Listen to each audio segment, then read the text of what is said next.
You're being too emotional. Or how about this one? Why are you making such a big deal out of it? Most of us women have felt shut down in the middle of a conversation, then left replaying over and over again the things that we coulda, shoulda, woulda done. Well, that ends today because I brought on one of the world's top negotiation experts and author of Finding Confidence in Conflict. Kwame Christian is here to help us navigate arguments and keep our cool when things get heated. So Kwame, when we feel triggered or under attack, how on earth can we stay calm and respond with confidence?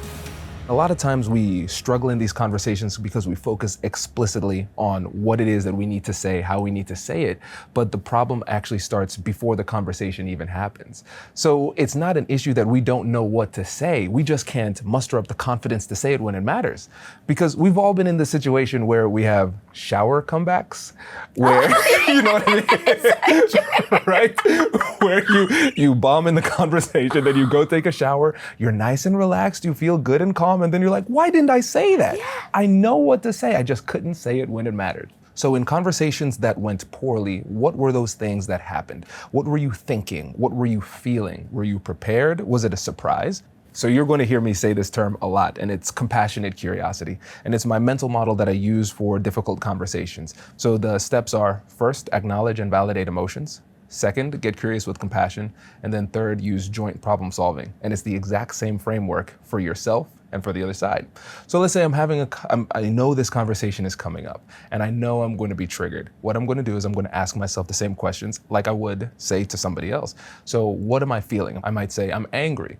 Well, anger is a secondary emotion, not a primary emotion. There's usually something that triggers angry. Right? So what is it? I am disappointed. Okay, what else? I feel disrespected. What else? I feel hurt. Anything else?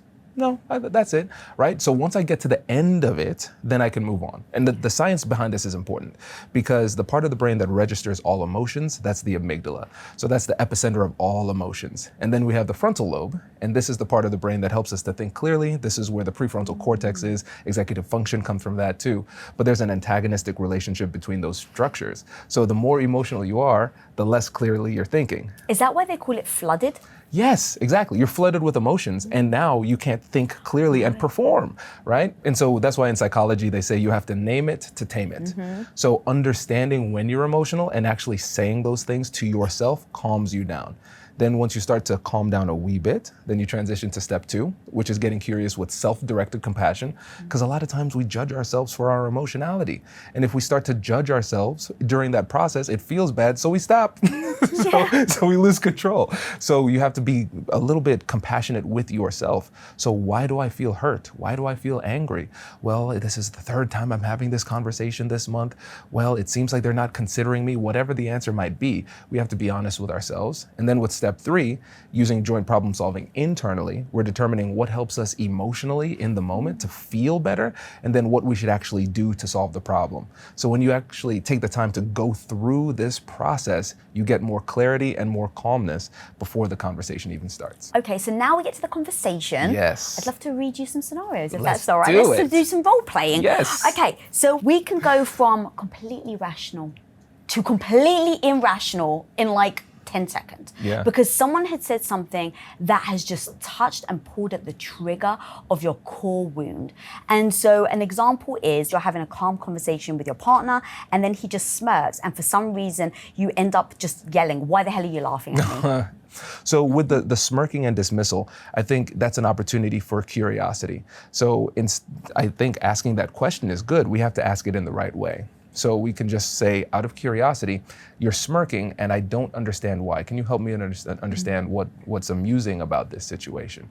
A lot of times humor, the smirk, it's a defense mechanism. They don't know what to do, so they're trying to brush this aside so they don't need to actually be more available too. So a lot of times it feels like we're disempowered in these situations, but a lot of times the other person on the other side of the conversation is truly afraid and not sure what to do. And so they lash out and they respond with disrespect because they don't know how to do it. I love what you're saying. I'm going to try and keep in mind that when a guy smirks or laughs, that maybe something inappropriate or maybe stings a little, that maybe it's coming from a wound. Yes. I love like having that tactic. Yeah. The problem is sometimes in reality, when you're actually in that scenario and you're trying to say something serious, something that's been weighing on you, something that is really important to you, and you talk to your partner, and the smirk, it does feel so dismissive. how do we prevent reacting so we can get to the point where we can ask that very eloquent question you just Yes, said? I think a big part of it is adjusting our expectations. So going into the conversation, you have to remember you're talking to a human. And a human typically is not very well skilled in emotional intelligence. So what I've started to do that helped me a lot is lower my expectations of the other side. So we often prepare strategically, but we don't prepare emotionally. So what are the triggers that will come up? What could they do that could insult me, make me upset, and set me off, right? In the past, he smirked. I'm going to think about him smirking in this conversation. I'm going to say he probably will smirk in this conversation. And if that happens, then I will do what? So you want to rehearse this and practice, just like an athlete before an actual event. It helps you to feel as though you've been there, so it feels familiar, not as frightening. And the simple thing you want to do is just take a pause, just take a breath. And when these conversations start to fall apart, they often start to fall apart very, very quickly. Right? They start Before to you unravel. even realize, Kwame, and you're like, Yes. hang on a minute, 3 minutes ago, it felt like we were actually making out. Yes. And so it feels like forever, but just give yourself 5 seconds of just silence. And it feels like it's a long time, but it truly isn't. The thing is, sometimes when you say something or respond in some way, it's a fork in the road moment. You could go left or you could go right. And if you respond with emotionality, what's often going to happen is that it will feel right while being wrong. So just being able to train yourself to take that pause, to assess the situation, to understand what you're feeling and why, and then try to figure out what it is that you need to say next, that's going to be very, very helpful for you. Okay, if I can play devil's advocate for Please a bit do. then. So let's say, for instance, they really do mean to smirk because they know it's going to rub you the wrong way. Yeah. And they're smirking because they know it's going to irritate you. It's just cockiness, it's passive aggressiveness. What do you do in that situation? Oh, in that situation, we're having a different conversation now, right? Because there's usually an issue that brought us to this point, and we're coming to this conversation to address the issue. And now we have a much deeper issue that has been uncovered here. It's flagrant disrespect. Because let's say this is a romantic relationship. There's a baseline level of respect that needs to happen in order for you to feel safe and secure in the relationship. And so if we're having a conversation about your underwear being on the floor, we can work through that, right? But if we get to a point where there's a fundamental level of disrespect, now we're not negotiating the underwear, we're negotiating the relationship. And so for me, when I'm thinking about these conflict is an opportunity. It's an opportunity to learn, it's an opportunity to grow, it's an opportunity to solve problems, but it's also an opportunity to evaluate the relationship. You have to think of yourself as the prize in the relationship. You're not trying to do whatever it takes to keep it. You're recognizing that he's auditioning for you constantly. And right now, he's not doing very well, right? And so now I have an opportunity to say, all right, there's a level of disrespect that is untenable in this situation. I'm going to have a conversation about that. And I'm going to say, hey, when you smirk in the middle of a conversation, it makes me feel not supported, and it makes me question whether or not I can rely on you in situations like that. What do you do with that Silence. structure of sentence? So it's a neutral observation. Okay. So what you want to do is describe the situation using what I call naked facts. Okay. So facts that are stripped of all interpretation, judgment, or opinion. So no matter who you are, what you believe, or where you're positioned in this conversation, you can say that happened. So a smirk did occur. You felt it, I saw it, right? So when you smirk like that, now I'm going to transition into how it made me feel. So I'm not going to say something globally. This means that I'm not going to try to mind read here. I'm going to tell you how it made me feel.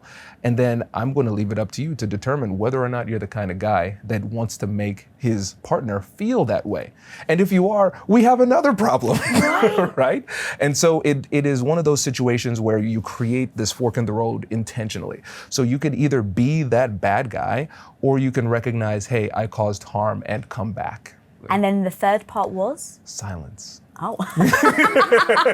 Silence. That's the Silence. hard part, Yes, it is. We have to make these really powerful statements and really powerful questions work for you. Because a lot of times the person just says, oh, you're right. I'm sorry. Sometimes the conversation could end right there. When you have a relationship that is grounded in respect, a lot of times just stating that observation with neutrality and then talking about how it made you feel is enough, because sometimes we muddy our message with our emotionality. We make these global messages, these global claims, and then we force the person into a corner where they have to defend themselves, and now we're having a really dysfunctional conversation. Yeah. All right, guys, we'll be right back with Kwame, but for one moment, if you're struggling to build your confidence, if you're struggling to set boundaries, if you're struggling to stand up for yourself, to have a voice and feel like you can actually speak up with confidence, then smash that subscribe button down there so you can get notified every single week an episode comes out. My homie, you are not alone, and we are here to build our confidence together. So smash that subscribe button so you can get notified. Now, back to the episode. I think that is beautiful when it's in a really healthy relationship where you can say these things, they can be received, you can talk through them. Sometimes though, in certain scenarios like that, there are people that will push back or throw it back at you and say, I didn't smirk.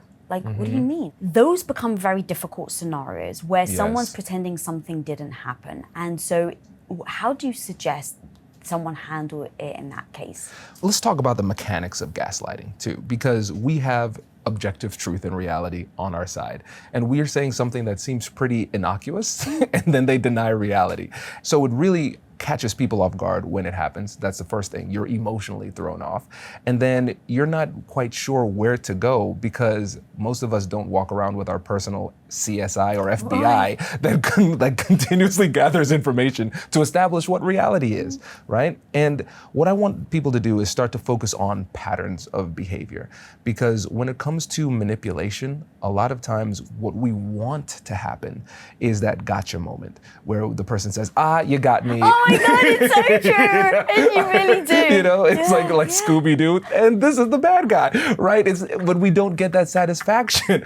And the problem is what's actually happening is we are giving away our power to feel well and feel okay and feel secure to the manipulator, because we're waiting for them to admit that they were wrong.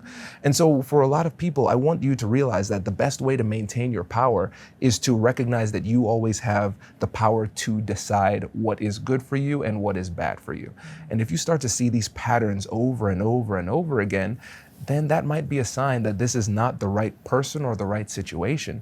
And the real way to win isn't to try to press them to admit their wrongdoing. It's by you retaining that power to say no, and I deserve better. When we are lied to and when somebody's gaslighting us or trying to manipulate us, we feel very emotional about it. We feel scared, we feel hurt, we feel disrespected. So it's going to be a situation where I recognize what reality is, and then I'm going to recognize what they said, and then ask them to explain. So I'd say, oh, that's interesting, because what I saw was this, but now what you're telling me is this. Help me to understand the discrepancy between our perspectives. And again, silence, because you want to give them the opportunity to create this nexus between their false reality and your reality. They won't be able to. And once you see them starting to talk in circles with dots that are not connecting, now you're starting to get your information. Like, this does not make sense. And I think another thing that's really important to remember is that just the fact that you're having to exert so much time and emotional energy into figuring out what reality is, that's a problematic sign in itself. Yeah. I got a couple more actually. Let's if do you're it. all right. This is fun. All right. When you're talking to someone and they threaten your ego, so I've got an example. You're in an argument and they say, "You're just like my ex." And in that moment, your whole body ends up going super tense. It feels like you've just been sucker punched. Another example is you try to set a boundary and they accuse you of being selfish. So when they make an accusation like that, a lot of times what we want to do is lash back out, right? Well, you remind me of my ex, right? Or whatever it happens to be. And again, take the time to get curious, because a lot of times people speak before they understand why they're saying what they're saying. They don't often have the self-awareness to recognize what's happening. So a great question to ask after an insult is, out of curiosity, what did you hope to accomplish with that statement? That's so right? good. Where do you go from there? Because at the end of the day, sometimes there are things that you say, when you evaluate it, you're like, I just wanted to hurt your feelings. That's hard to own. And and so when you put that self-awareness, sometimes people just apologize at that point, or sometimes they'll try to put it on you again, and they'll say, no, well, you did remind me of my ex, and because she was off the rails, whatever it happens to be. And then you can just simply say, when you say things like that, it makes me feel hurt and disrespected, and it makes me feel like you're not willing to be in this conversation with me. And I'm not sure how we can continue to move forward if every time we try to have a conversation like this, you throw insults in my face. So just call it for what it is. Just call it. And I think a lot of times we try to over-intellectualize this, but the simpler it is, the better. Yeah. Okay, so what about the boundary setting then? Because it takes a lot for someone to feel good about setting a boundary, do it well, do it politely, command respect. Like, a lot of that is very hard. And so when you're met with somebody that either doesn't respect your boundaries or appreciate your boundaries, they're going to use it as somewhat of a weapon, and they're going to push back and say, that's just selfish of you. Now, a lot of us women, if you don't have the confidence, Kwame, you end up internalizing it. And you end up going, oh my God, maybe I am selfish. And all the work that you've done to work on yourself and build the boundary in the first place is now completely gone. Yep. And I think too, it's important to say, for me, I'm a recovering people pleaser. So everything that I've said here was incredibly difficult for me to say. Everybody. Yes, right?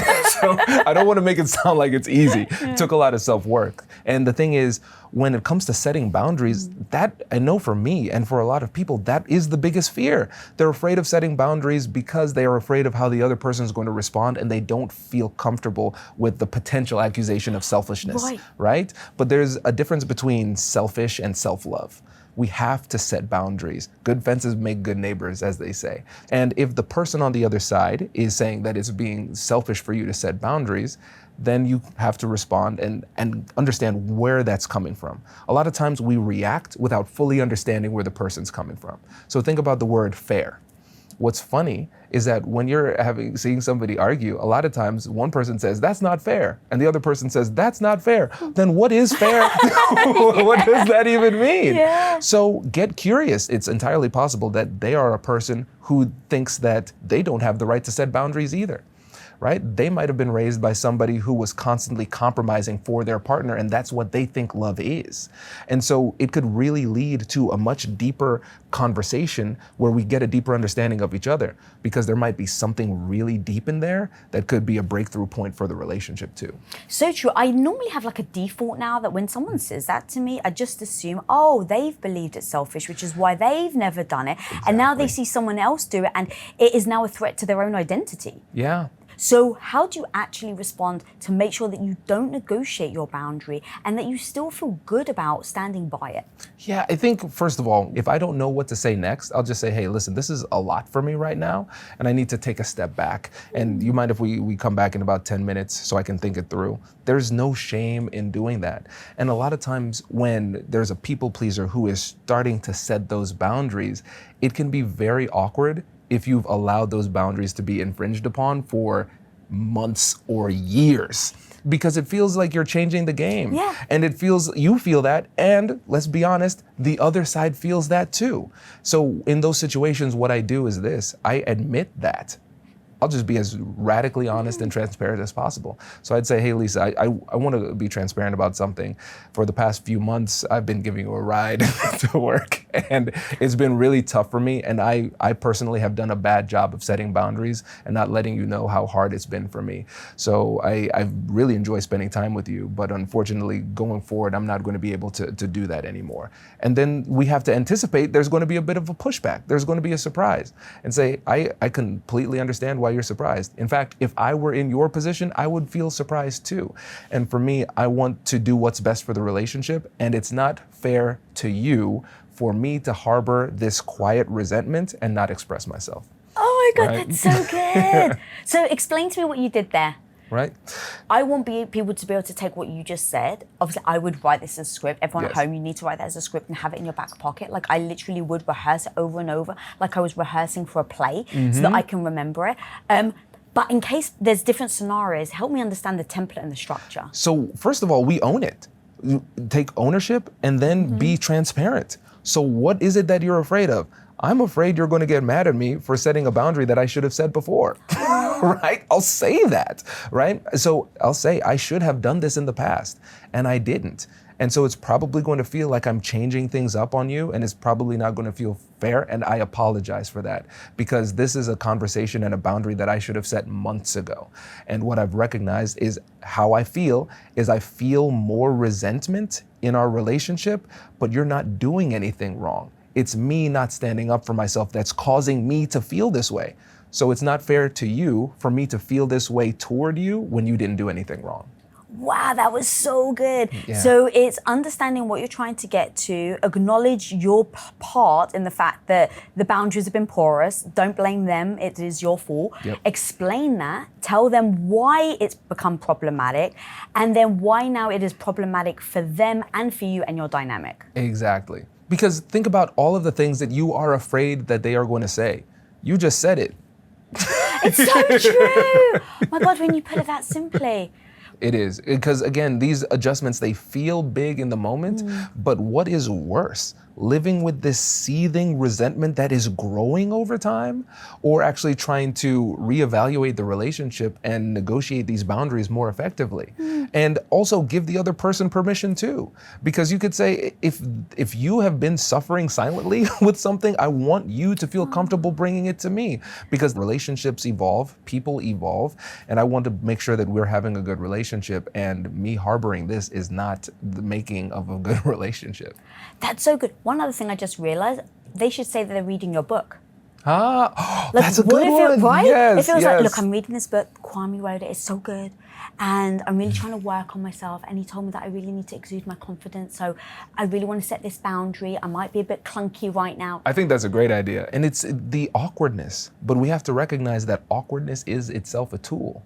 I'm a chess nerd. I love playing chess. And like, it's not admirable. It's an addiction at this point. And there's a principle in chess called dynamic tension. So there might be one piece of yours that could kill mine, and my piece could kill yours, but the best strategic move for me to make is to maintain my position, right? It might feel good. I might feel a release of tension to kill your piece. Now I have space. I don't need to think about this anymore. It's clear, but now I'm in a worse position, right? And so that's what happens in our conversations. We need to use that tension on our side, because if we are the ones that are talking, then we're giving up our position. But if we can use that tension, that silence, now they're filling the gap with information that you can use to navigate the conversation effectively. So I remember when I was a mediator one time, I still feel the tension myself right now. There was one time where I provided some evidence to the other side and then asked the question, and I waited 43 seconds. 43 seconds. What question did you ask? So check this out. Yeah. In these conflicts, what I realized as the mediator is that nobody thinks they're the bad guy, right? Even the person who's the aggressor, they think that they're retaliating. And when you think about it from a nation level, no country has a department of offense. It's always a department of defense, right? Right? Everybody thinks that their aggression is justified. They're not the aggressor. So in his situation, he was retaliating against another business party because of something that he thought they did wrong. They provided all of this evidence to show that what he thought they did not do. So what he was coming to terms with was the fact that he was retaliating against nothing, which means he was the initial aggressor. So I call these moments in these conversations turning the Titanic. It takes time. It will take time. So in his mind, he's like, I'm the good person. I was retaliating. And now I slowly have to realize that the reality has shifted. But if I would have jumped in the middle, the turn wouldn't have been complete. And so by you making sure that you left that space and that silence was going to achieve what you needed. And if you broke that, then maybe you wouldn't have been able to turn. Exactly. It would have prevented him from actually accepting that reality. It would have let him off the hook. Coming up. There's a baseline level of respect that you have to have in order to have a conversation with me. Having a conversation with me is a privilege, not a right. And if you don't approach it in that way, you lose that privilege. We'll get back to the show in a second, but first, trying to eat healthy when you're freaking busy on the go feels damn near impossible. You're juggling your work, your family, your goals, your emotions, all the things. And then suddenly, bam, it's 3 p.m. and you're starving. And let's be honest, then the vending machine starts to really look like a good option. I get it. That's why I'm absolutely obsessed with Paleo Valley beef sticks. These are my secret weapon. It's 100% grass-fed, naturally fermented, and packed with protein that actually keeps you full without the sugar, the junk, or the sketchy ingredients. They're the snack I trust when I'm just too busy to think, but still actually want to fuel my body. I've got them stashed in every single bag, in every drawer, every single place in my house, so that I am never without. So when life hits, I'm not scrambling, I'm snacking smart. And here's the best part, guys. You can get 30 of these bad boys for just $36. So click the link below and grab yours today. Trust me, your body and your schedule will thank you. Now, back to the episode. All right, so tell me what's going on in your mind in 42 seconds, because guarantee, after the first 7 seconds, I'm like, oh crap, this didn't work. Kwame gave me wrong advice. I will promise you, it is nothing very sophisticated, right? But here's the thing, when you have emotions, I'm always trying to be honest on this show. Yes. When you have emotions and like you do get uncomfortable, my instinct is to fill that gap. Yeah. So how do you make sure you don't? So you have to figure out what works for you. Let me explain what works for me. As I'm doing this and I'm counting and I get to 7, I'm dying inside, Lisa. I'm dying. I'm like, this is horrible. And I'm like, Kwame, hold on, because if this works, the higher the number, the better the story. So just sit there and stay counting, right? That was my motivation in that moment, right? Sometimes if I'm in a conflict, a really tough argument, and the person isn't listening to me, I want to clap back. I want to address something. But then I say, you know what? I bet I can listen to this person so well that it shocks them and they get a better understanding of themselves because of how well I listened. I do this at home with Whitney. I sometimes when I'm like, it's a tough work day and I see a bunch of dishes there and I know it's going to stress Whitney out when she comes home, I'm like, man, I'm not doing these dishes. And then I say to myself, would another man be able to do these dishes? Oh, I'm going to do these dishes now, right? So you have to understand what your motivator is and find a way to motivate yourself to do the productive thing, even if that might not be your natural inclination. Oh my God, that's so good. Okay, I've got actually a few more if you don't mind. Yes, please. So we kind of touched on this a little earlier, but I'd love to give an example where you react in a certain way. So let's say you get triggered in a conversation and you clap back. Yeah. I end up sometimes raising my voice. And then when I leave, I'm like, God damn it, Liz, you overreacted. So the guilt and shame of trying to stand up for yourself, but overreacting a little, and now you feel the guilt and the shame over how you responded. How can we navigate that? So first thing, let's talk about guilt and shame, because they feel similar, but they're very different. So guilt is actually, or can be, productive, because you feel like you did something bad, and then you feel compelled to do something about it. So guilt can be very productive because it helps you to repair the damage that you caused. Shame, on the other hand, can feel the same, but the direction is different. So with shame, I'm not just somebody who did something bad that makes me feel guilty. I am a bad person, which makes me pull back. And pulling back is the worst thing you can do, because what you need to do is repair the relationship. So after you make a mistake like that, just say, hey, listen, I want to apologize for the way that I handled myself. I did this, I said that wasn't fair to you, and I'm sorry for that. What's interesting is that studies demonstrate that if you make a mistake and you own up to it without the other side having to get on you, it actually makes the relationship stronger than it otherwise would have been if you performed perfectly. And when you apologize the right way, what you're showing is self-awareness that makes the other person feel safer in the relationship, because now they don't think you're going to do this all the time. Because if I do something wrong and I never apologize, never own up to it, then naturally and appropriately, the person who was on the other side will say, I don't think I can trust Kwame to not do that to me again. Right? But if you are the person who takes the first step and says, I was reflecting upon my own behavior and I recognize that I fell short of my own standards and it probably had a negative impact on you and I apologize. And the person recognizes and appreciates that self-awareness. You've mentioned it actually already, but there's different types of conversations that we can have. So I normally focus on the conflict, because that's where in the heat of the moment, my emotions do overtake my real understanding of what's happening. That's the one that I find rather difficult. And so you actually talk about, so the thing, I love this quote, by the way, in your book, you said about conflicts, divorce the outcomes and marry the process. So what do you mean by that? And how do we actually apply it when it comes to conflicts? We have to remember we're not fully in control of the outcome. I have a 4-year-old and I try to negotiate with him all the time. Good luck with that one. He is unreasonable, right? And that's not my fault. All your skill sets, everything you've learned goes out the window. Doesn't work. And if I were to try to rate myself as a communicator based on how well it goes with him, then I'd be doing really poorly. That's not fair, right? So we have to pay attention to the things that are within our control. Yeah. And the things that we are in control of is our preparation. Did I take the time to prepare? Did I ask good questions? Did I take the time to listen? All of these things that are within our control, let me focus on those things. And if I focus on the process and I do a good job with the process, it makes it more likely that the outcome will be in my favor. But if I focus only on the outcome, then I might try to take shortcuts that might serve me in the moment, but not in the long term, right? And so if I go in and I perform to the best of my abilities, I know, number one, I'm putting myself in the best position to succeed in this conversation. And number two, I'm putting myself in a better position to succeed in the next conversation because I'm building good conversational habits. And if I can say to myself, I did the very best I could under the circumstances, and I was able to look back on the conversation and get better as a result of the conversation, then I won, because I know I'm putting myself in the best position to succeed.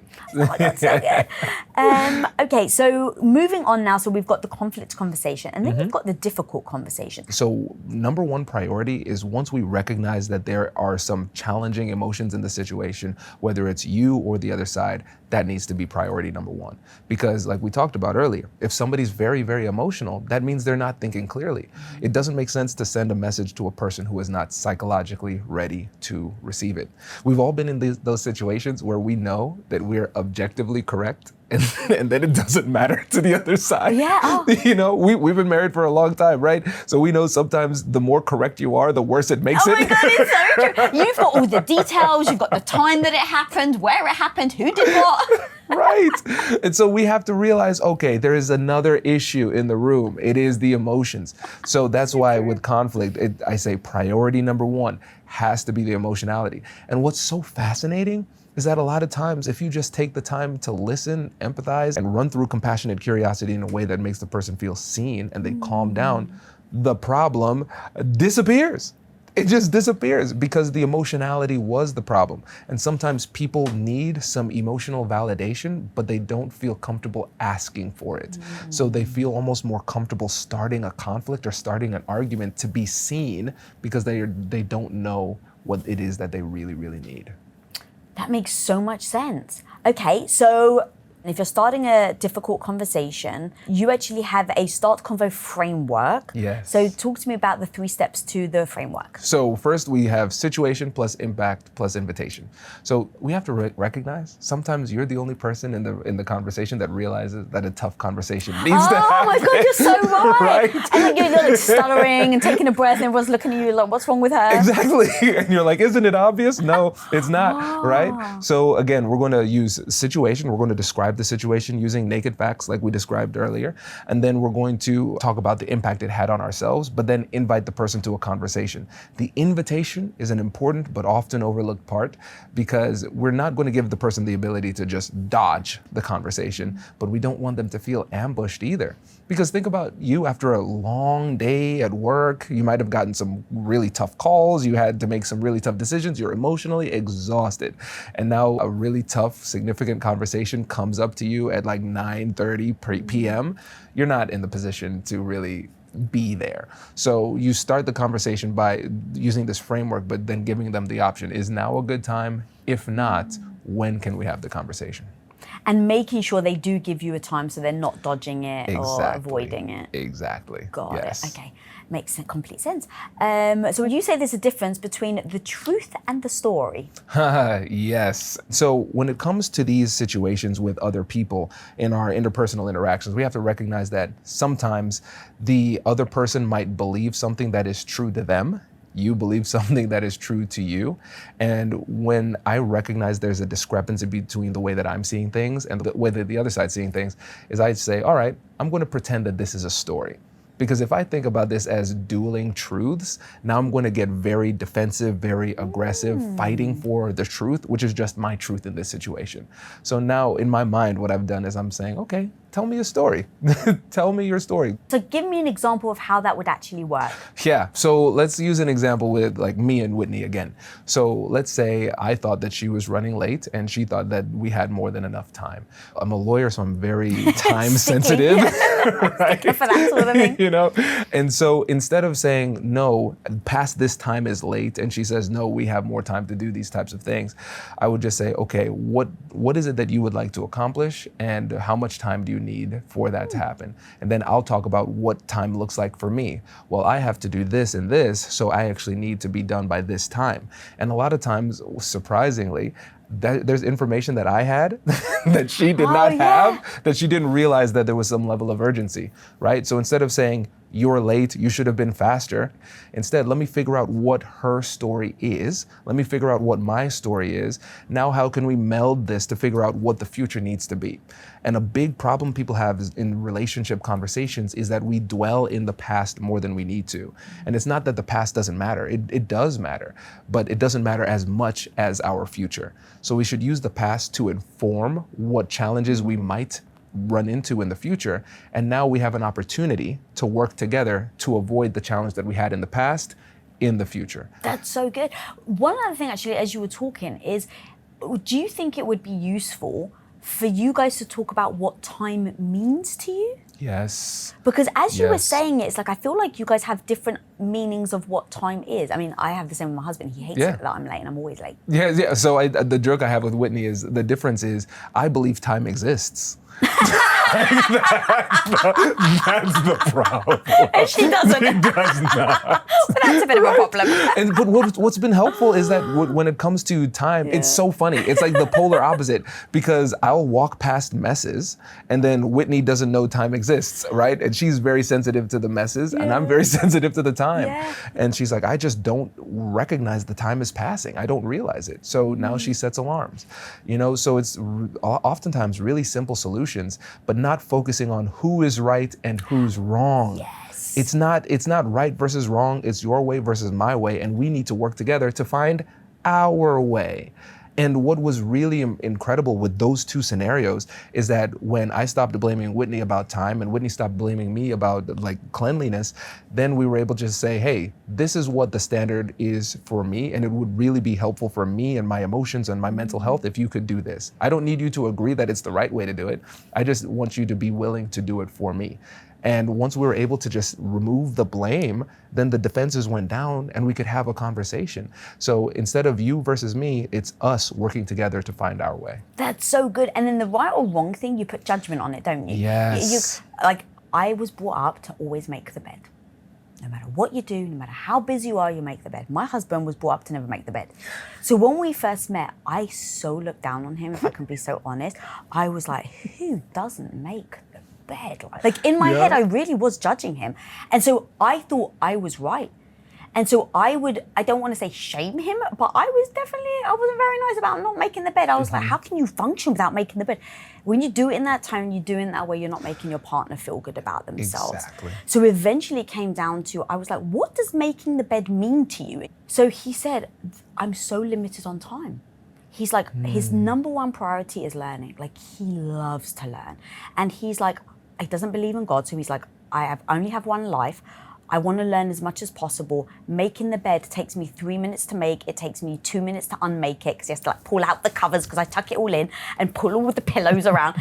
And so what I feel like you're asking me is to minimize my biggest value that I have. And I was like, wow. It was so much bigger than freaking make the bed. And then it was the same with me. I'm exactly like Whitney. I'm like, I get anxious. I don't feel settled. I can't focus. I can't concentrate. So I would rather spend the time fixing it so that I then have the brain clarity to focus on the thing. Now, in understanding each other's views on time, now we came up with a solution. We actually have different bed sheets. So I don't touch his side. I make my bed, my pillows are all lovely. I actually take one sheet and just cover his big lump. But that was our compromise, where now at least I don't have to look at the big mess and he doesn't have to do it. Amazing. This is such a great example, right? Because what happens a lot of times when you feel judged, now it becomes a thing. It wasn't a thing before, but now it's a thing. Now it is not about the bed. Now it's about me asserting myself as an autonomous individual worthy of respect. So there's a concept called psychological entrenchment. So what ends up happening a lot of times, if you are too aggressive or too direct in your judgment of somebody, what happens is they say, well, now I'm not going to give you what you want after you just insulted me to that degree. So it's a matter of principle. It's not even about the thing. The person might even know that they're wrong, and they're like, I'd rather be wrong than if being right means satisfying your ego at my own expense. So a lot of times the way that we approach this is just so unnecessarily aggressive and belittling that we almost force the person into a corner where even if they would have adjusted, now they don't feel like they can. Have you ever accidentally done that then to somebody? I mean, I'm a human. Yeah, I actually meant in business. I feel like you've got more. Okay, so in that moment, what did you do? How did you recognize that actually you triggered that in them? Yeah. And then what did you do once you recognized it? What I have to do is recognize that people need choice. People need choice. And one of the most persuasive things you could do is give people all of the information they need to make a decision and then let them make a choice, right? Because let's go back to some of the examples that we had earlier where we say, hey, when you say this, it makes me feel this way. And you can do with that information whatever you'd like to do. I just thought it would be good for you to know how it makes me feel, right? And now in their mind, they're like, oh, so I have to choose whether or not I want to be a jerk, right? So now they're choosing to treat you better rather than you forcing them to. It's a really interesting psychological thing where if you give them an option and you say, it's completely okay if you don't go with what I want, I just want you to make a good decision and have the information you need, then people are more likely to do what you want. All right. Yes. Okay, so now we've actually got negotiations, which is a third type of conversation. Yes. What's the hardest thing that you find for women specifically? I think it is the negotiation with themselves to actually advocate for what they truly want. Because society is loud, and sometimes it's hard to tell the difference between what we want and what society tells us we should want. And so we have to get that clarity to figure out what it is that we should do. So here's an example. So let's say that you are a career woman, you're driving up the corporate ladder, and it's time for a potential next opportunity. And it's what everybody else says you should do. It's the next obvious step. But you, at this point in your career, you want more time, you want more flexibility, but then you feel almost guilty trying to pull back when everybody else is saying that you should push forward. So you negotiate, you get the bigger title, you get the salary bump, but now you're on the road all the time doing corporate events that are not fun for you. You go from working 60 hours a week to 80 hours a week, and now what you've done is you've created a beautiful, admirable prison for yourself. And so one of the worst things is negotiating effectively for something that you never really wanted. So the biggest problem is not taking the time to look inside of yourself and giving yourself permission to negotiate for what you truly want, not what society says you should want. Oh, okay. So let's say now you've assessed what you really want and you're able to block out the noise of what other people say you should. A lot of women, we just don't believe in ourselves. And I don't know how much this is true. I've just heard it so many times that a man will go in and ask for the salary that he thinks that he deserves, and he won't bat an eye, and he won't feel guilty, and he'll just say it.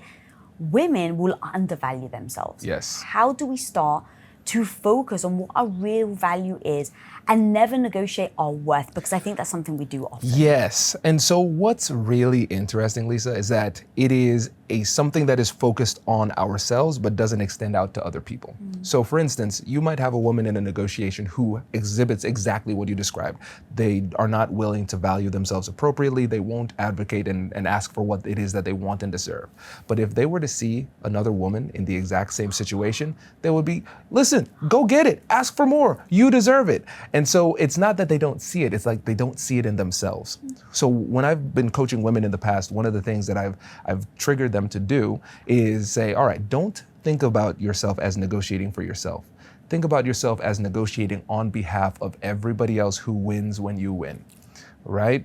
Your family, the women who look up to you, there are all these people who are cheering you on from the sidelines, and they win when you win.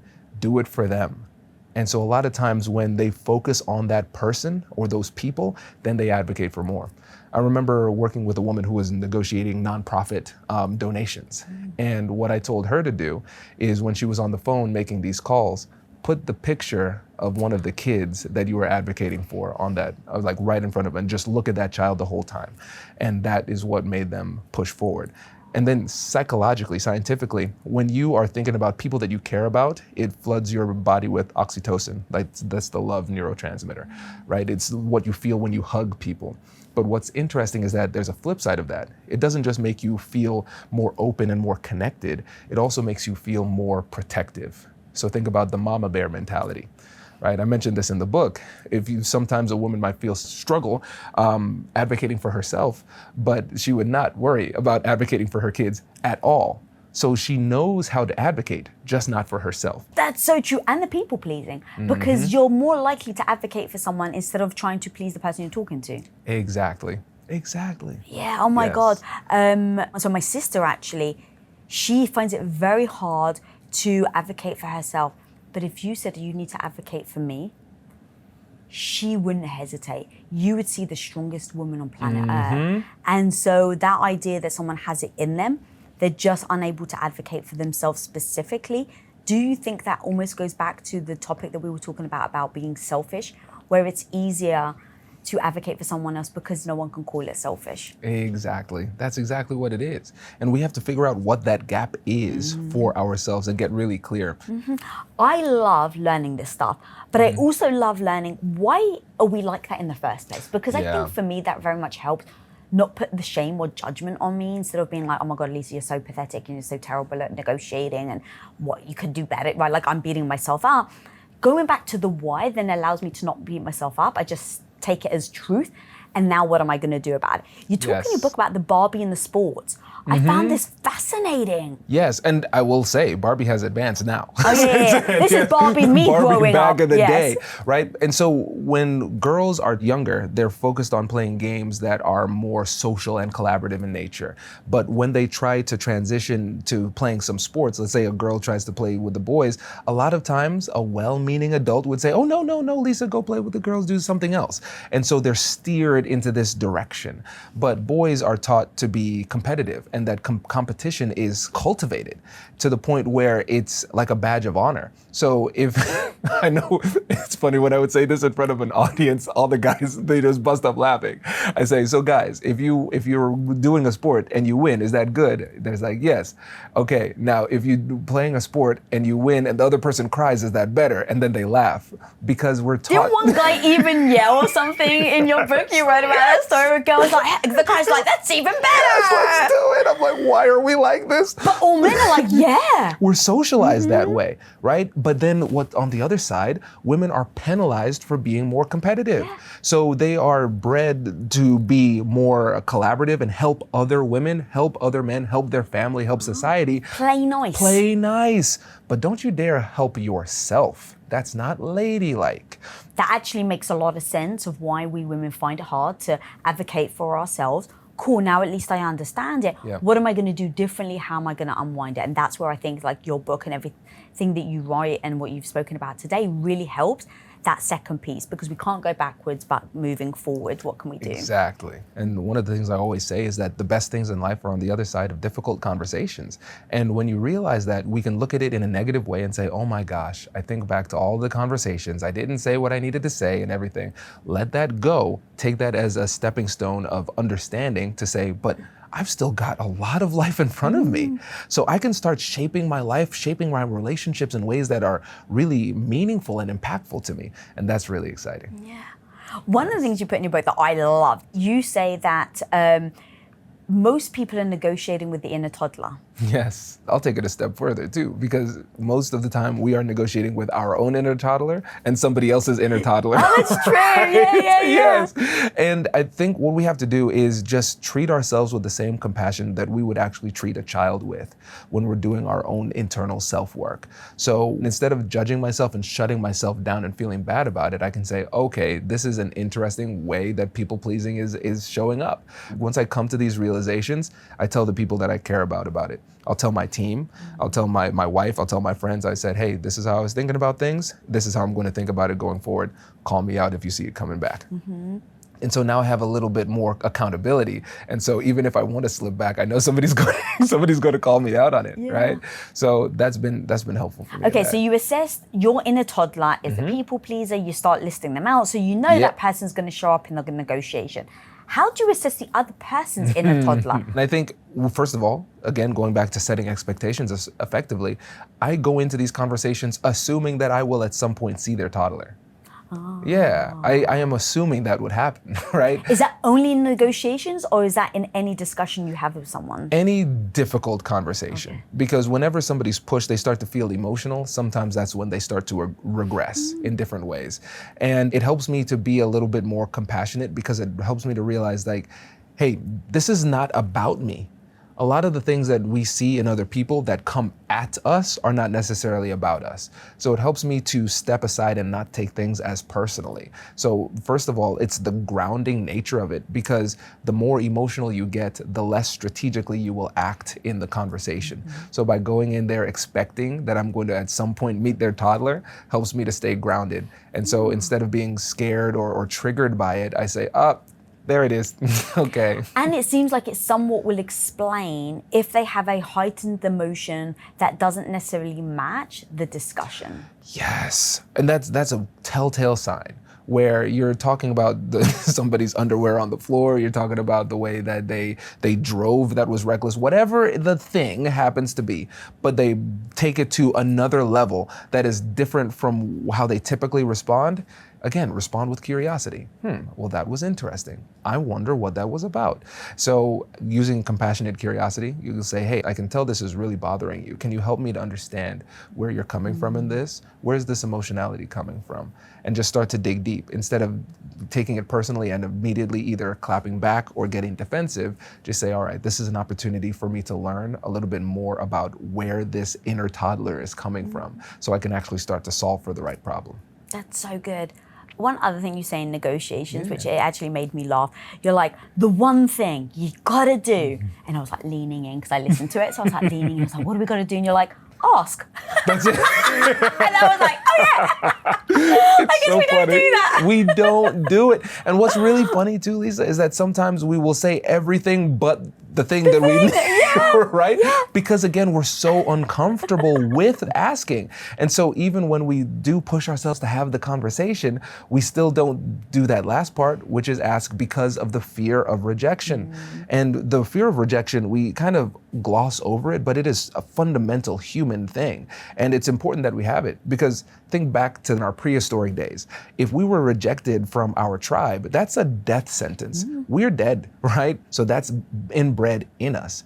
And the thing is, with the pain of rejection, and this is not me telling people to take Tylenol before conversations, but they actually found that when you take an analgesic like Tylenol, it actually eases the pain that you feel. So I'm not saying that you should take it. I'm saying that it's real. Can we geek out a little? Let's geek out, Why? please. Because I cannot tell you why. I don't know why, but I know that we talk about rejection hurting. Yeah. It actually hurts. Why would that work? Like, what is it in your body? I wonder if it's a bit placebo too. Oh. Right? Because it's like, okay, I am in pain and I take something to go away. Placebo tablets, Kwame. Right. I know. Kwame's conversation. Conversation tablets. Oh my God. Could you imagine? This is a placebo. And you get like a 5-star on Amazon. That's amazing. That is hilarious. Little aside, I did a placebo move with my son Kai. Oh. Yeah, he was in he was having a soccer tournament. He wasn't playing very well, and so I took some like sugar. And I was filling up his drink and I poured it in. I was like, see, Kai, don't tell mom I'm giving you this, but this is medical grade kids caffeine. He scored a goal in every game the rest of the tournament. Wow. Yes. Dude, that's what I love about that is how powerful the mind is. Yes. And everything we've been talking about today, there's almost these two parts to this conversation we've had. It's everything that isn't being said, the emotion, the way we feel, the way we see the world, the upbringing we've had, the understanding of what it means to ask for things, set boundaries, that's all internal. Yes. And then the other side is what do we say, how do we say it, in what tone, things like that. So I don't think you can talk about one without the other. And so as we're talking about with your example of having the placebo, like we have the power to manage our emotions. I think where a lot of us may go wrong, and you talk about this in your book, which I loved, is we focus a lot on the things that we can't control. Yes. And you have a list in your book of the things we can and can't. The reason why I feel like this is super important is we only have a certain amount of energy. And if we're pouring our energy into trying to control others and it actually never works, no wonder we leave conversations, negotiations, and conflict exhausted, fatigued, don't know where to go, and just lost. Right. And so I'd love to actually go through both lists, if you will. So we've got the list of the things that we can control in a difficult conversation. We can control how you comfort yourself. What do you mean by that? Yes. Yes. So when it comes to these conversations, there are going to be times where we feel uncomfortable, right? And it's up to us to make sure that we put ourselves in the best position to succeed, because we cannot assume that the other person is going to give us the emotional relief that we want. We have to take care of ourselves and figure out what works for us. So one of the things that I do is I recognize that I have sometimes tension. I feel that pressure. It's not that I don't, but I need to find a way to release that pressure, but do it in a way that's not perceived by the person who I'm talking to. So my go-to is my toes. I'll just scrunch up my toes from time to time. Nobody, unless they are really weird, Staring at your staring toes. at my toes to see if there's movement. But it's just something as simple as that works. Is that like releasing energy? Releasing energy, it's grounding myself a little bit. So taking my focus off of the feeling and just bringing myself back into the moment. So instead of overthinking and catastrophizing, I'm just focusing and turning that into a little bit of a meditation. In the business world, I'll always have a notepad with me as I'm doing these tough conversations. And if I feel flustered, I'll just say, hey, would you mind if I take a moment and just take some notes? Nobody has ever said no. And if they do, red flag, that's weird. I can't take notes. Right? So you get at least 10 to 15 seconds. And sometimes, Lisa, if I'm really triggered, I'm not even writing words. I'm just turning it into a tactile meditation where I'm just scribbling and just gathering myself and going through compassionate curiosity, saying, what am I feeling? I'm angry. Okay, what do I need to do next? Okay, when I come back, I'm going to ask this question. Okay, thanks. So Lisa, it made me want to ask you this question. Boom. Wow, Right? that's so good. Yeah, so I have my little things that works, and then I just encourage people to do what works for you in the conversation. Just make sure it's not something that is distracting to you or the other side. I heard somewhere, I can't remember who told me, but politicians, that's why like when they're speaking, they do the pyramid or whatever the hell it is with their fingers, because you're touching yourself, but it still looks powerful. Yes, because the steepling is a position of power, but I never thought about doing that intentionally as a move to release your attention, like a focus, right?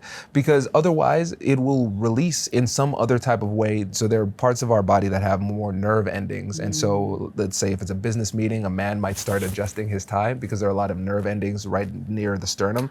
A woman will start playing with their jewelry, things like that. You start to pick up on these things, and then a really good negotiator would recognize that, sense the weakness, and zoom in on that. So I like to make sure that nobody can see when I'm feeling something. It makes it a little bit harder to read. Wow. All right, I'm still going to go through the list. You've got Yeah. me curious. What other things do you see that someone may do that shows that they're getting uncomfortable or anxious? Oh, we could go deep into body language if you want. Yes. Yeah. So there are a couple things. So first, let's start off with a body language breakdown. A couple of things we need to understand before we start reading body language, because we have more false positives than actual hits when it comes to how we read body language. So first of all, the body gets more truthful the further away you get from your head. What? Yes. I've never heard that before. So think about this. Imagine you're a little kid. You get a gift that you do not like for Christmas, and you open it and you're like, right? Yeah. And what do your parents say? They're like, fix your face. Oh, Look yeah. happy, Oh, right? yeah. And so we're taught to lie with our face. We're taught to conceal the truth with our face, but we don't know to conceal our truth with our body. So let's say we're having a conversation and then my foot starts to go up and down, right? That could be either nervousness or excitement. I'm not even aware that I'm giving that tell, right? Or I start to relax like this, or I can't cross my legs. We had a whole discussion off camera before we started rolling that you said you can't cross your legs. It was just a funny discussion. My body would break. But did you see me like, nope, not happening? I was like, wow, he's going to go for it. Not doing it. But yeah, so the legs will tell you the story a lot of times. The other thing we have to pay attention to is we have to pay attention to clusters of behavior, not gestures in isolation. So if I do this, a lot of times we might read that as closed off or whatever, but it is not enough information for us to actually make an assessment. But if I do this and then squint a little bit and look up, now, okay, skepticism, but also something negative, right? So we have to pay attention to clusters of gestures, not just gestures in isolation. And then this is the most important thing. We need a bigger sample size. So there was somebody that I was coaching one time, and he said that people always think he's closed off because he would always have his arms crossed. And he said, I grew up in a church where that was a sign of humility for the children. So when we sat like this, our arms were crossed. When we would walk, our arms were crossed. When we stood, our arms were crossed, always. So for him, crossing his arms doesn't mean anything. You can make a read if he changes from the baseline. So you need to understand what everybody's unique baseline is to pay attention to deviations from the baseline, right? So first, the body gets more truthful the further away you get from the head. You need gestures in clusters, not gestures in isolation. And then understanding the baseline and deviations from the baseline, now we can start making some reads, and that's when it becomes fun. That's so good. It made me think about, I'm Greek Orthodox, and someone in my family was dating a guy, and she goes over to his house, and he's Greek, and she sits down and she sits like this, right? Like very politely sits. The mother of the Greek guy slaps her leg and says, ladies don't cross their legs at the table. Oh. So now going back to what you were saying about the crossed arms, how much of these tiny little things also depend on our culture, our gender, things like that? A fair amount. And the most important thing to pay attention to when it comes to culture and gender is going to be the baseline positioning of the person. But what's really interesting is that a lot of the gestures are cross-cultural and just baked in. So if you have somebody who is blind and has always been blind, and you tell them to put their body in a position that shows success, isn't that crazy? Right? They'll do it. It's a human thing. It's a human thing. And so a lot of this isn't even a choice. It's connected to our limbic system, the amygdala, the most prehistoric part of our brain. So what's funny is that a lot of times when you're talking to people who are body language experts, somebody eventually will ask, what can I do to conceal my body language? Because I don't want everybody knowing what I'm thinking. The solution is you really can't. You have to control your emotions because the body language is naturally emotional. So we might catch ourselves as we're doing the gesture, but we often can't stop it before it happens because it's so fast. And that's why I think we should actually think about body language as a language.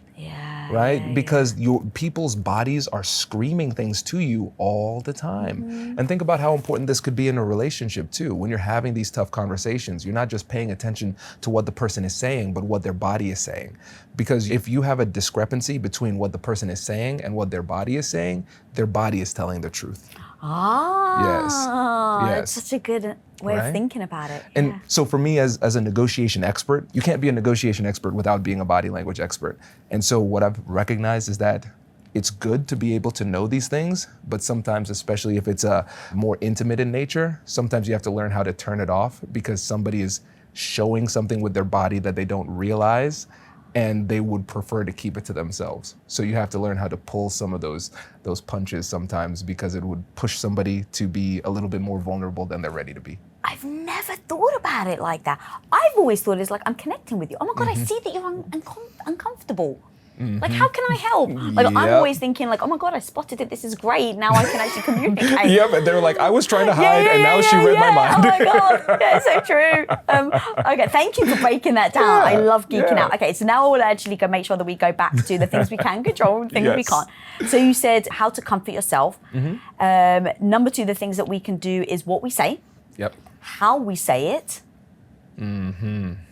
That's a big All one. right, go on then. That is a big one. We have to understand how we sound to other people is very different from the way that we sound to ourselves, just from a scientific perspective.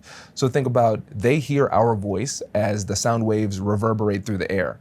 We hear our own voice from the sound waves reverberating through our jawbone into our hammer, anvil, and stirrup, into our eardrum. Right? So the tone that I hear from myself is different from the tone that other people hear. So if you constantly are getting the feedback that you sound angry or aggressive, even when you're not being angry and aggressive, 2 things. We have to take that data point and recognize that you don't know how you sound, other people do. That's the first thing. And second thing is, if you get that feedback a lot, give a disclaimer. So if you're very passionate, just say, hey, listen, before we get into the conversation, this is something I really care about. And sometimes my passion is interpreted as anger. I'm not angry, I just care. If you're somebody who cries when you get really upset, just say, hey, listen, this is something I care about and I might cry. So if you are somebody who has that emotional leakage through your tone or some of your mannerisms, just let people know what they're going to see before they see it, so you can be in control of the narrative of how they perceive it.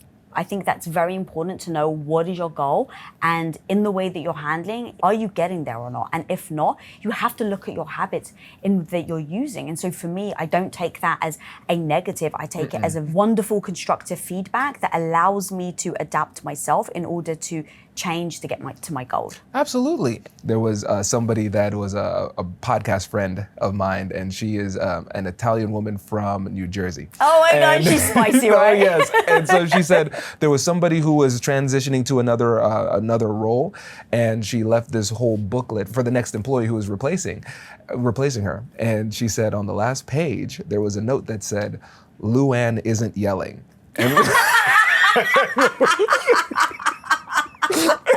And so she's like, what does this mean? And so it's like, of course, yes, she's self-aware. She's self-aware, right? It's so funny. That's so good. funny. But again, it's the more you know people, the more grace and forgiveness you can get. But if they don't know you that well, just give them the disclaimer. So when it happens, they're not afraid. I like the disclaimer. Okay, so how you say it, we went over. Your mindset before and during. I think we covered that at the beginning. Your willingness to listen. Yes, let's talk about this, because what's really interesting about this skill in particular is that there are times where we can listen really well. But oftentimes, when we're in a conversation and somebody has the audacity to disagree, right? Then our listening skills decrease. It takes a lot of effort, and you need to use it as a skill. So in a conversation where I know that it's going to be a little bit heated, then I'm going to say, all right, I know listening will be harder for me at this point. And once I feel that resistance in the conversation, I'm not going to say, oh, this is a sign I need to just interrupt and jump in and say my piece. It's a sign that I'm actually doing the right thing. But it just takes a lot of effort. That's so self-aware. I love that. I love that so much. Okay, then you got level of curiosity. Yes. And then you have your patience. That's the one thing we can control. Yes, patience isn't passive, it is power on schedule. Right? Because patience feels a lot of time as if we are just giving away our power to other people, right? Or the situation or the circumstances. But really, sometimes patience is the strategy. But I like to try to think about it as proactive patience. It's not just passive. I'm not just sitting here doing nothing. In the conversation, I realize that there is a give and take. Sometimes it's my turn to speak. Sometimes it's their turn to speak. Sometimes I know exactly where I want them to go, but I know they're not ready to get there yet. And if I were to try to push them to that point now, it leads to the psychological entrenchment we talked about earlier, and I might never get to that point. There's a process that people need to go through. So it takes a lot of restraint and discipline to be patient, especially when you know the destination is clear, but it requires a lot of discipline. Wow. So I just want to go through that list again because that was so powerful. The things we can control are how you comfort yourself, what you say, how you say it, your mindset before and during, your willingness to listen, your level of curiosity, and then your patience. Yes. That's such a great list. Now let's go over the list of where we spend all of our time. Exactly. We shouldn't, which is all the things that we can't control. Whether or not they agree. Yes, exactly. They still have a choice. They still have a choice. We can have influence over their decision, but we can't control their decision. That's so true. Okay, something else that we definitely can't control that we spend a lot of our time is whether or not they're willing to make a deal. Yep. Similar with the agreement, but again, we just have to recognize that we put ourselves in the best position to succeed while recognizing we can't guarantee it. Mm-hmm. Whether or not they listen. Yeah, this is a tough one. This is a tough one because especially when you do the work to listen effectively, it hurts even more when they don't reciprocate. But I do have a tool that people can use in those situations.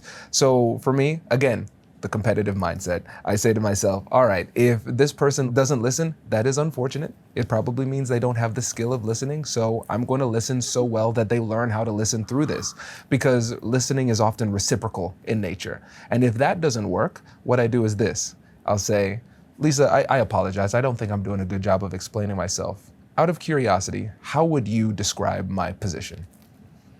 Right? And now what happens? I know they weren't listening. And so now they have to articulate and demonstrate to themselves that they were not in fact listening. Oh my God. And so what ends up happening is it gives them the requisite humility to then listen. Because instead of saying, ha, gotcha, you weren't listening. Right? I'm not Or going be like, all right, test me, what did I say? Yep, not Which like I think that. doesn't Not work. like that, right? Just say, hey, put it on yourself. Just say, hey, I might not have been explaining myself well. What do you think my point is that I'm trying to get across? And when they can't articulate it, what I do is then I own it. I say, hey, I apologize. I didn't do a good job of explaining. Would you mind if I try again? Now they're listening. Now they're listening because they think they know, but now you've proven to them that they don't. Oh, that's so good. That's so good. Okay, we can't control how they comfort themselves. Right, or if they do it at all. Yeah, and I think we live in fear of their reaction, but a lot of times, especially in toxic relationships, their reaction is the reason why we have to have the conversation and maybe go in a different direction with the relationship. So we can't live in fear of the reaction, or we're just going to live in bondage the whole time. We have to give them a chance to actually articulate themselves. And if their reaction is really toxic, that is important information that we can use to make a better decision later. So true. I think we end up wanting to comfort them. Yes. Yes, and again, it kind of is a version of people pleasing too, because we focus then on pleasing them and not ourselves. And we also have whether or not they treat you with respect. Kwame, this is one that I have a problem with.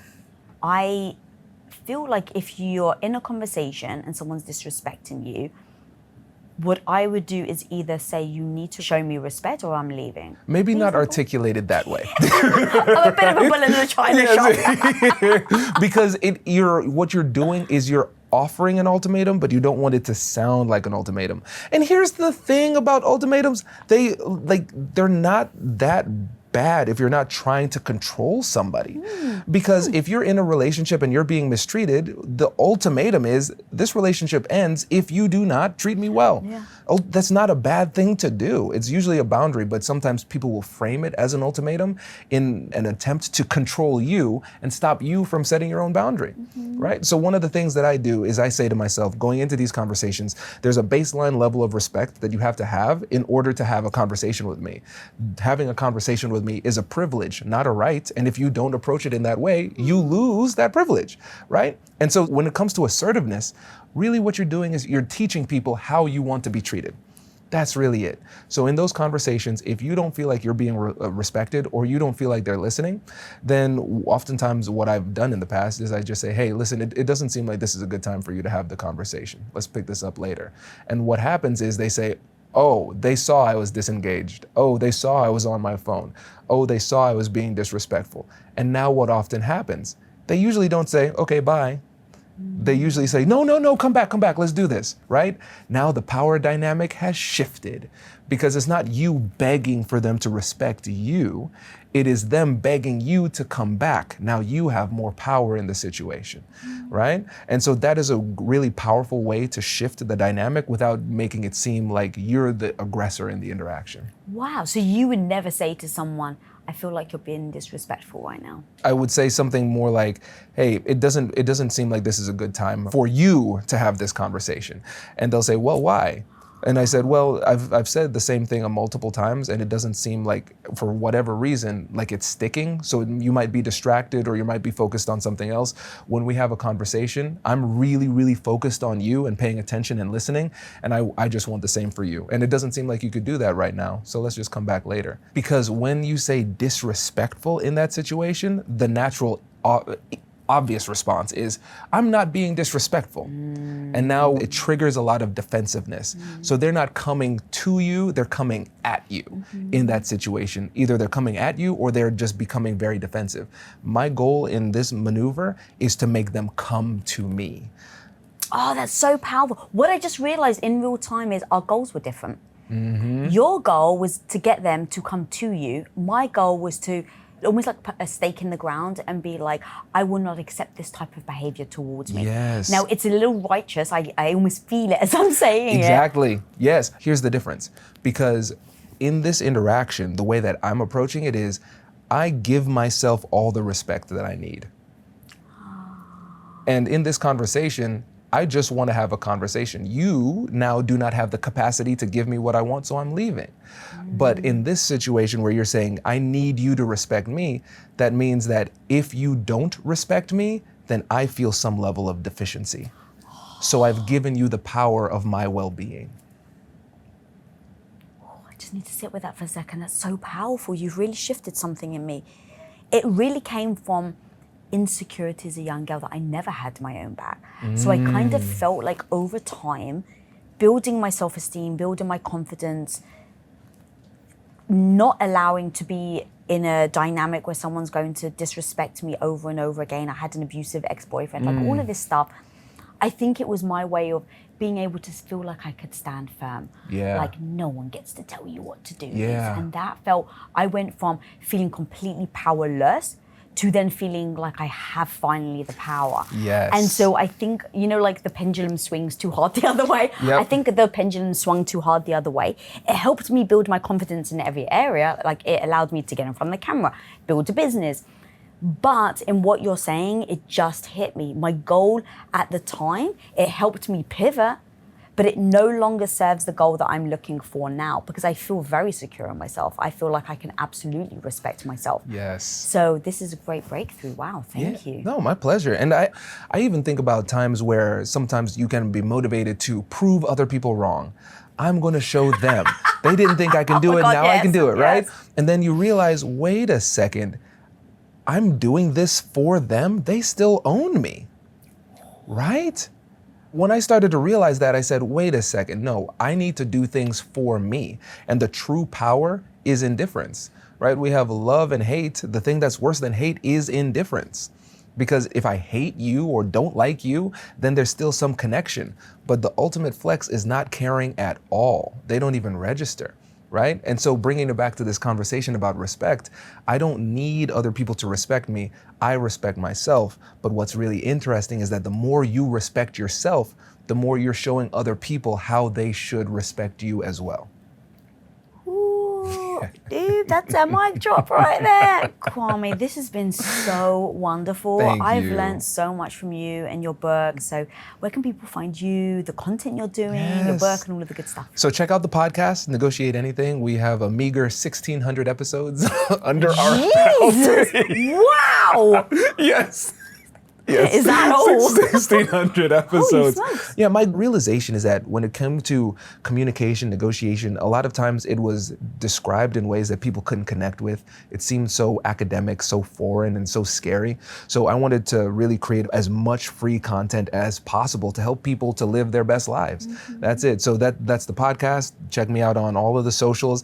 And just like you getting in front of the camera, I was very content being behind the mic and being anonymous, but I realized that I was was holding myself back from having the impact that I want to have by not getting out more. So this is me stepping out, being a bit brave and getting in front of camera. So all the socials, you find me there too. You're so good in front of the camera. Thank you. I appreciate that. Oh my God. Thank you. Guys, as you know, I bring on experts on the show to help guide us on where we want to go in life and how do we get there? What are the tools we need in order to use so that we can achieve those goals? And Kwame today laid it all out, guys. If you ever feel like that you don't have the confidence to stand up for yourself, to set boundaries, to say what you actually think, to actually command a room, and actually be able to negotiate what you need, well, today we serve all of those tools and tactics. So drop in the comments, what's the favorite thing that you're going to start right now and use in your life? Guys, thanks for joining. If you're not subscribed, smash that subscribe button down there. If you're not following me, follow me at Lisa Bilyeu. And until next time, be the hero of your own life. Peace. Woo! If you want to learn how to control any conversation and not get emotionally flooded or triggered, then watch this conversation right here. You'll get all the tips and tactics. Every single woman I know has lived this horrifying moment where you're talking to a guy and then he says something totally disrespectful.